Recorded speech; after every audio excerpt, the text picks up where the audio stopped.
संतोष मगर official या आपल्या YouTube चॅनलमध्ये स्वागत आहे मित्रांनो. चॅनलला सबस्क्राईब केलं नसेल तर सबस्क्राईब करायला विसरू नका. शिक्षक भरती व शैक्षणिक घडामोडी संदर्भातल्या महत्त्वाच्या अपडेट्स आपण या चॅनलला पाहतो. आजची एक महत्त्वाची बातमी आहे, ती बातमी आहे पालघर जिल्ह्यामधनं. आगामी काळामध्ये स्थानिक स्वराज्य संस्था असतील, जिल्हा परिषद संस्था असतील किंवा खाजगी संस्था असतील, या शाळेवरती पवित्र पोर्टलच्या माध्यमातून भरती होणार आहे. परंतु त्याआधी पालघर जिल्ह्यातल्या जिल्हा परिषद शाळेतला एक नवीन विषय समोर आलेला आहे आणि यामुळं अनेक शिक्षक त्या ठिकाणी अतिरिक्त ठरणार आहेत. बरं, शिक्षक अतिरिक्त ठरणार नाही तर त्या ठिकाणचे वर्ग सुद्धा या वर्षीपासून बंद करण्याचे आदेश प्रशासनाने दिलेले आहेत.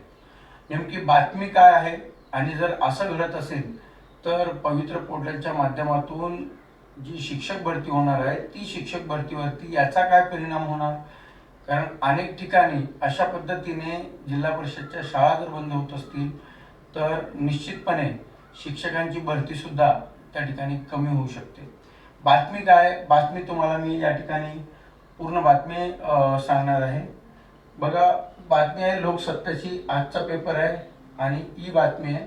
यामध्ये बघा काय सांगितलंय तर पालघर जिल्ह्यामध्ये, म्हणजे बातमीचं हेडिंग बघा, जिल्हा परिषद शाळांमधील शिक्षकांची जी 9वी-10वीचे वर्ग बंद, 6,500 विद्यार्थी वाऱ्यावरती.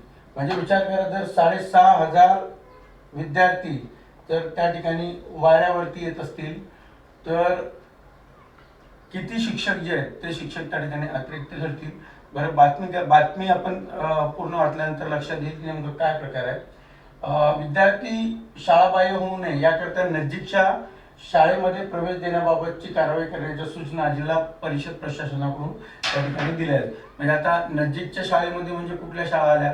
जिल्हा परिषदच्या शाळा नसतील, कारण जिल्हा परिषदच्या 9 ते 10च्या शाळा खूप कमी आहेत आणि त्यामध्ये नजीकची शाळा म्हणजे खाजगी संस्थेमध्ये प्रवेश देण्यासंदर्भातल्या एक प्रकारे ह्या सूचना त्या ठिकाणी दिल्या.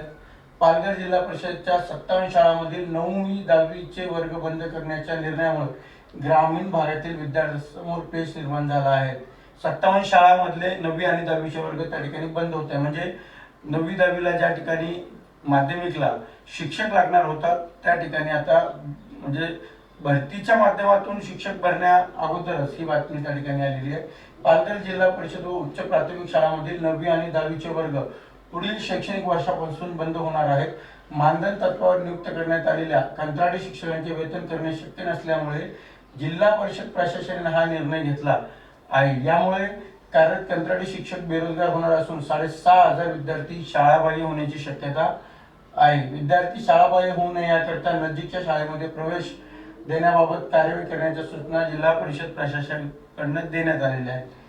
पालघर जिल्हा परिषद उच्च प्राथमिक वर्ग शाळेतील इयत्ता 9वी-10वीचे वर्ग सुरू करण्यास शासनाकडून परवानगी देण्यात आली होती. त्यानुसार पालघर जिल्ह्यातील जिल्हा परिषदच्या 57 शाळांमधील 9वी-10वीचे वर्ग सुरू आहेत. त्या वर्गातील विद्यार्थ्यांना शिकवण्यासाठी 68 नियुक्त कुठले शिक्षक आहेत तर कंत्राटी शिक्षकांचे मानधन व इतर खर्च आदिवासी उपयोजनेतून नाविन्यपूर्ण योजनेअंतर्गत उपलब्ध होणाऱ्या निधीतून करण्यात यावा, असे 31 जुलै 2017च्या शासन निर्णयात स्पष्ट करण्यात आले होते. त्यानुसार पालघरचे जिल्हाधिकारी यांच्यामार्फत आदिवासी विकास विभागाच्या अपर मुख्य सचिव यांच्याकडे निधी मागण्याबाबतचा प्रस्ताव सादर करण्यात आलेला होता. म्हणजे ही बातमी ती आदिवासी विभागाच्या अंतर्गत आहे. म्हणजे आदिवासी विभागामार्फत चालवण्यात येणाऱ्या ज्या शाळा आहेत जिल्हा परिषदेच्या त्या अनुषंगाने ही बातमी दिसते. परंतु आदिवासी विभागाच्या जरी असल्या तर त्या ठिकाणी अनेक आदिवासी जे मुलं आहेत त्यांना आता खाजगीमध्ये त्या ठिकाणी जावं लागणार. म्हणजे एक प्रकारचं त्या मुलांचं शिक्षण बंद करण्याचा हा एक प्रकार आहे.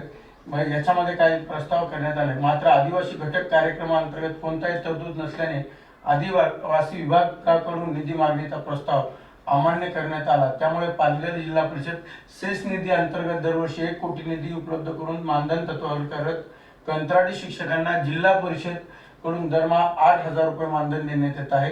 जिल्हा परिषदेत सेस निधी हा वेतनावरती खर्च न करता विकास कामासाठी खर्च करणे अपेक्षित आहे. मात्र हा निधी कंत्राटी शिक्षकांच्या मानधनावरती खर्च होत असल्याने आदिवासी क्षेत्रातील शैक्षणिक विकासाच्या योजनेवरती विपरीत परिणाम होत असल्याचे जिल्हा परिषद प्रशासनाचे म्हणणे आहे. शिक्षक बेरोजगार विद्यार्थी संकटात.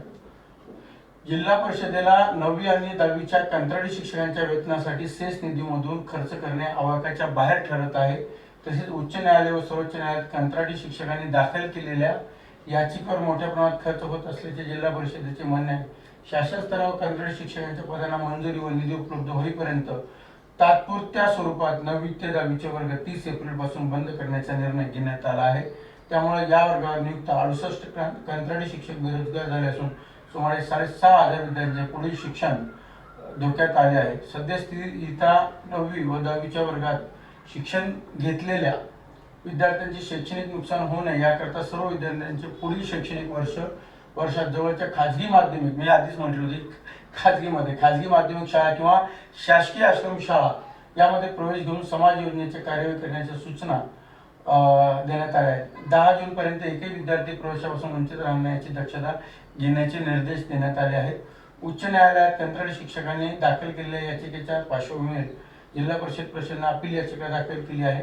जिल्हा परिषदेचा सेस निधी हा कंत्राटी शिक्षकांच्या मानधनावर खर्च होत असल्याने आदिवासी क्षेत्रातील शैक्षणिक व विकासाच्या योजनेवर परिणाम होत आहे. शासन स्तरावरून पदांना मान्यता व निधी उपलब्ध होईपर्यंत तात्पुरत्या स्वरूपात 9वी 10वीचे सर्व वर्ग बंद करण्याचा निर्णय घेण्यात आला आहे. सोनाली मातेकर, शिक्षण अधिकारी प्राथमिक, जिल्हा परिषद पालघर. आता ही जी बातमी तुम्ही त्या ठिकाणी बघितली मित्रांनो, ही बातमी जरी आता आदिवासी विभागात म्हणजे आदिवासी त्या ठिकाणी ST कॅटेगरीचे विद्यार्थी असतील आणि त्यांनी सांगितलं की ही आदिवासी विभागाअंतर्गत म्हणजे निधी जो आहे तो निधी शेष निधी त्यांना उपलब्ध नाही किंवा आदिवासी विभागाच्या विकासासाठी निधी त्या ठिकाणी उपलब्ध नाही. म्हणजे 1 कोटी निधी त्या ठिकाणी येत होता आणि त्या 1 कोटीमध्ये 6,500 विद्यार्थी त्या ठिकाणी शिक्षण घेत होते. म्हणजे 68 कंत्राटी शिक्षक त्या ठिकाणी शिकवत होते. 1 कोटी शैक्षणिक त्यांच्या खर्चावर म्हणजे शैक्षणिक विकासावर खर्च करण्यात येईल असं त्या बातमीमध्ये जरी सांगत असले तर म्हणजे ही दुर्भाग्य गोष्ट अशी आहे की एका ठिकाणी शाळा बंद करायचा, त्यांचं शिक्षण कुठेतरी बंद करायचं आणि दुसऱ्या ठिकाणी म्हणायचं की शिक्षणावरती खर्च त्या ठिकाणी म्हणजे होत नव्हता. त्या ठिकाणी अशा पद्धतीनं जर 6,500 विद्यार्थी हे शाळाबाह्य होत असतील किंवा खाजगी संस्थेमध्ये जात असतील तर महाराष्ट्रातल्या अशाच पद्धतीच्या 9-10चे वर्ग असतील, माध्यमिकचे वर्ग असतील ते बंद व्हायला वेळ लागणार नाही. त्यामुळं पवित्र पोर्टलच्या माध्यमातून बघा 68 शिक्षक हे कंत्राटी त्या ठिकाणी भरले होते. पण एवढी मोठी जर संख्या असेल, 6,500 जर शिक्षक असतील तर 9-10च्या वर्गाला पवित्र पोर्टलच्या माध्यमातून कुठेतरी शिक्षक जर मिळाला असता तर त्या ठिकाणी 6,500 विद्यार्थ्यांसाठी आज 68 शिक्षक हे कंत्राटीवरती घेतलेत. खरं तर यासाठी जास्त शिक्षकांची गरज होती. म्हणजे 6,500 विद्यार्थी असतील तर विचार करा आज किमान 100-200 शिक्षक हे माध्यमिक जिल्हा परिषदला लागले असते आणि त्या माध्यमातून त्या विद्यार्थ्यांना शैक्षणिक जो हे म्हणतात की शैक्षणिक मागासलेपणा आहे तो दूर करण्याची संधी त्या ठिकाणी शासनाला होती. कारण पालघर जिल्हा जर बघितला आपण तो आदिवासी बहुल जिल्हा आहे. मग या विद्यार्थ्यांचं हे ड्रॉपआउट होण्याचं जे कारण आहे हे या पद्धतीचे जर निर्णय घेतले तर ड्रॉपआउट होण्याचं प्रमाण सुद्धा त्या ठिकाणी वाढणार आहे. त्यामुळे शासनाने जो काही निर्णय घेतलेला आहे किंवा प्रशासनाने जो निर्णय घेतलेला आहे या निर्णयामुळं एकतर त्या विद्यार्थ्यांच्या शैक्षणिक विकासावर परिणाम होणार आहे आणि दुसरं कुठेतरी अनेक वर्षापासून जी सेवा देत असलेले कंत्राटी शिक्षक का असणार त्यांना सुद्धा कुठेतरी आता बेरोजगार ते झालेले आहेत. खरं तर त्यांनी आधी काय होतं की कंत्राटी शिक्षक नेमल्या जातात आणि नेमल्यानंतर काही वर्षांनी ते परत कोर्टामध्ये जाऊन कायमस्वरूपी करण्यासाठी ते त्या ठिकाणी पिटिशन दाखल करतात आणि काही वर्षांनी त्यांना कायमस्वरूपी केलं जातं. मग हे कुठेतरी चुकीचं धोरण आहे. या धोरणाला कुठेतरी शासनाकडनं आळा बसणं गरजेचं आहे. अशा पद्धतीचे जर निर्णय होत असतील तर ते निर्णय विद्यार्थी आणि शिक्षकांच्या दृष्टीने हिताचे नाही आहेत. त्यामुळे 6,500 विद्यार्थी आज शाळाबाह्य आणि खाजगी संस्थेमध्ये त्या ठिकाणी दाखल होणार आहेत. त्यामुळं ते आज पटसंख्या आपण म्हणतो की झडपीच्या शाळेमध्ये नाही आहे आणि एका ठिकाणी 68 शाळेमध्ये 6,500 विद्यार्थी त्या ठिकाणी शिक्षण घेत होते. असं असताना तरतुदीच्या नावाखाली सेस निधीच्या नावाखाली या शाळा आणि वर्ग बंद करण्याचं काम जिल्हा प्रशासनाने त्या ठिकाणी केलेलं आहे. असे जर प्रकार अनेक ठिकाणी म्हणजे बाकीच्या ठिकाणी जर घडत असतील तर जिल्हा परिषदेच्या शाळेमध्ये विद्यार्थी संख्या ही झपाट्याने कमी व्हायला सुरुवात होईल.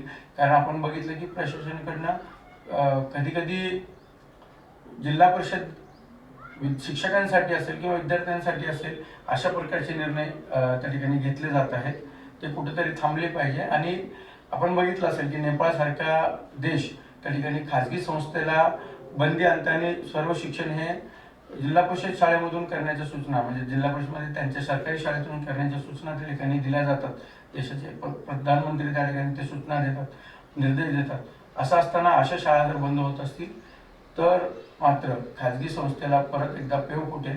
आणि खाजगी संस्थेमधला जो भ्रष्टाचार आहे शाळा टाळीचा आपल्याला सर्वांना माहिती आहे. अनेक शिक्षक हे रिटायर झालेत विना वेतन घेता सुद्धा. त्यामुळं असे प्रकार जर शासन करत असेल तर ते प्रकार पुन्हा खाजगीमध्ये सुद्धा वाढतील. त्यामुळं या निर्णयावरती कुठेतरी आळा बसावा असं वाटतं. तुम्हाला काय वाटतं की असे निर्णय घेतल्यानंतर त्याचा काय परिणाम होऊ शकतं, तुम्ही कमेंट बॉक्समध्ये सांगू शकता. आणि अशा महत्त्वाच्या व्हिडिओसाठी जर तुम्ही चॅनलला सबस्क्राईब केलं नसेल तर संतोष मगर ऑफिशियल या चॅनलला, यूट्यूब चॅनलला सबस्क्राईब करू शकता. फेसबुकवरती जर हा व्हिडिओ बघत असाल तर फेसबुकला फॉलो करायला विसरू नका. पुन्हा भेटूया एक नवीन व्हिडिओमध्ये. तोपर्यंत राम राम, धन्यवाद.